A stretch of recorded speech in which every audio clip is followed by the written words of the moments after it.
Well, it is, we don't see any lightning off in the distance right now, but there's one storm that's developed, and we're going to start to watch for that here in the overnight hours. Weather First meteorologist Gary Frank with an update. As we continue to look outside, the wind hasn't been a huge factor, but we've been watching this one lone cell, which started in northern Missouri and has continued to instead not move from west to east, but really move off to the southeast, and it's now affecting areas in central Missouri. This is a confirmed tornado on the ground. And while it's not our area, it passed north of Chillicothe, right over Brookfield as well. And what I want to point out with this is as it moves off to the southeast, what you're going to continue to see is how does it hold together? And this one storm is held together very well right along this warm front, and that could impact areas in Shelby County and also eventually Bowling Green after the 10 o'clock hour at its current pace. How does that impact us?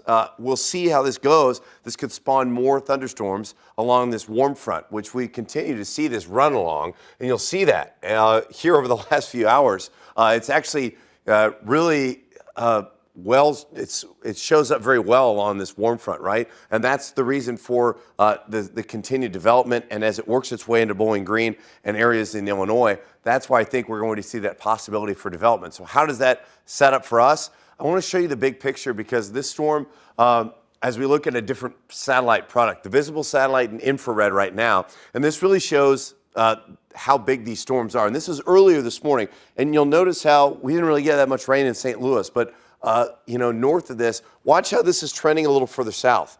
What this may end up doing is spawning more storms later on, not only locally, but on the Illinois side, the Metro East side. We'll see how this plays out and how more storms develop along that. But I want to show you the possibility of what this may look like, because over the next couple of hours, still probably dry, but we're going to watch that one cell, because as it continues to move north, this may be something that we deal with in the overnight hours as it holds together. I do expect that at some point over the next hour or two, and we'll update you online, of course, on air at 10 o'clock. But, we're going to be involved in some sort of warning or watch in some portion of our area. I would expect that there's some sort of watch that probably stands for areas north. And I'm really talking about probably north of I-70 at this point, if I'm honest. I don't think anywhere south of I-70, especially Rolla, Sullivan, and Farmington are involved in that. And this may clip St. Louis City, St. Louis County. We'll see how this goes.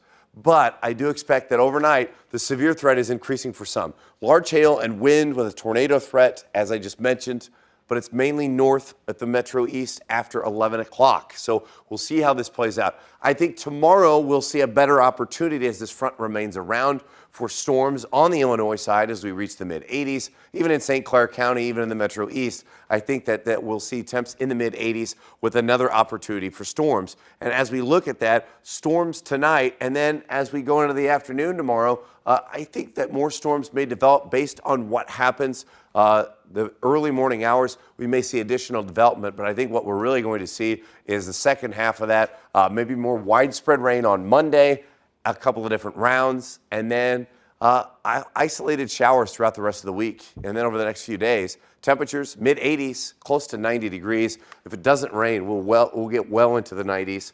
And then over the next few days, chances are around before a cool down next week.